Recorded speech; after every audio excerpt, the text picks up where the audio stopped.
Assalamualaikum warahmatullahi wabarakatuh.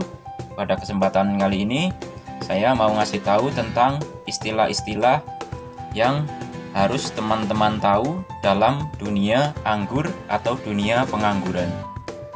Ikuti terus videonya, jangan di skip, jangan lupa like, subscribe, komen, dan share agar saya semakin bersemangat untuk membagikan pengalaman saya di dunia pertanian dan agar tidak ketinggalan video saya selanjutnya, serta video saya bisa bermanfaat bagi teman-teman yang lain. Oke, untuk istilah yang pertama, ini ada rootstock ya. Rootstock ini adalah batang anggur yang kita jadikan batang bawah sebagai bahan untuk membuat bibit anggur. Nah, rootstock ini kalau langsung disemai seperti ini terus ditanam ini juga bisa kalau jenisnya udah impor ya. Ini namanya on root. Terus kalau mau diperbanyak rootstock ini bisa dengan cara sambung sisip ya, atau bisa juga dengan cara sambung pucuk. Bisa dengan cara grafting ataupun okulasi. Nah, ini adalah, kalau ini namanya adalah bibit anggur hasil grafting atau okulasi.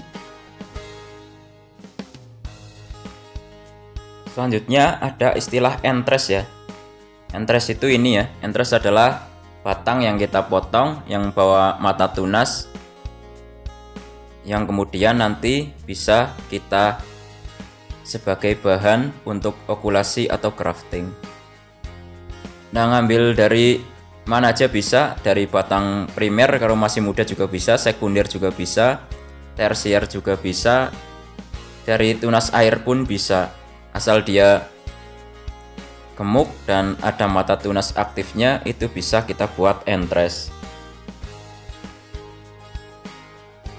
Selanjutnya ada bud ya. Bud ini adalah mata tunas.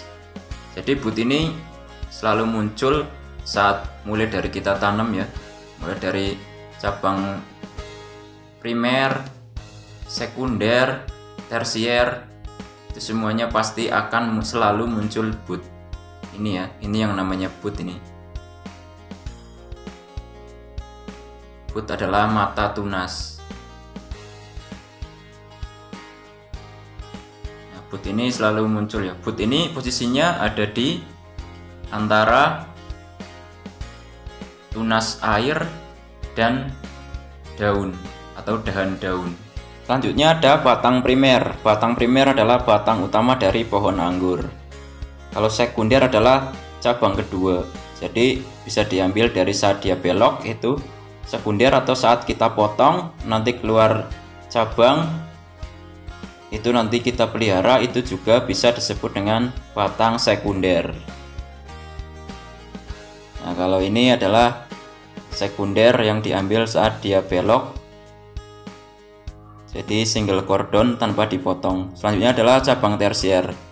Cabang tersier ini bisa dibentuk dari tunas air dan juga memecahkan bud dari batang sekunder.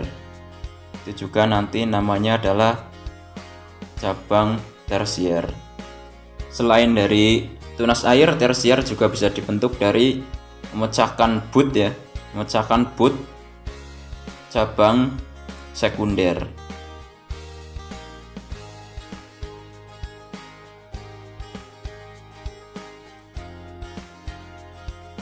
Selanjutnya ada tunas air. Tunas air ini juga akan selalu muncul ya, mulai dari cabang primer, sekunder, dan tersier. Ini akan selalu muncul tunas air. Nah, tunas air ini kalau kita pelihara dari cabang sekunder, ini menjadi cabang tersier dan nantinya akan menjadi pabrik pembuahan. Selanjutnya ada istilah vigor ya. Vigor itu adalah pohon anggur yang pertumbuhannya cepat, subur, dan sehat. Itulah yang dinamakan dengan vigor. Selanjutnya ada sulur ya. Sulur itu ini ya. Ini namanya sulur. Kalau saya biasanya selalu saya buangin. Selanjutnya adalah sistem tanam anggur dengan sistem para-para.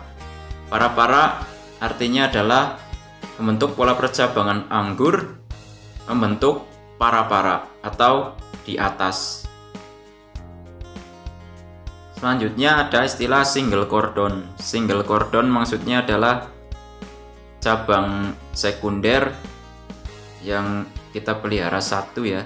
Itu namanya single cordon. Kalau dua adalah saat cabang utama kita potong, dia keluar tunas atau keluar sulur lagi, kita pelihara lebih dari satu, itu namanya adalah double cordon. Kalau ini adalah sistem trellis ya. Trellis itu maksudnya adalah cabang utama atau primer dan sekunder yang ditekuk ke samping, kemudian nanti tersiernya ini menuju ke atas. Ini adalah sistem tanam dengan pola percabangan trellis. Selanjutnya ada istilah stak ya. Stak itu adalah pertumbuhan bibit anggur atau pohon anggur yang tidak vigor atau cenderung segitu-gitu saja. Ini nanti caranya bisa dipotong terus dikasih pupuk NPK ya. Nanti dia akan vigor lagi atau tumbuh lagi. Kemudian istilah selanjutnya adalah sprout ya. Sprout ini maksudnya adalah pecah tunas. Di saat kita grafting atau okulasi, si tunas bud ini pecah, ini yang namanya sprout. Selanjutnya ada HST ya. HST itu maksudnya adalah hari setelah tanam. Kemudian ada istilah pruning ya. Pruning itu maksudnya adalah pemotongan cabang untuk pembuahan. Pruning ini bisa dilakukan long spur atau pruning panjang, bisa juga pendek. Kalau pruning pendek itu biasanya dilakukan untuk foundation pruning ya, atau pembentukan cabang-cabang tersier baru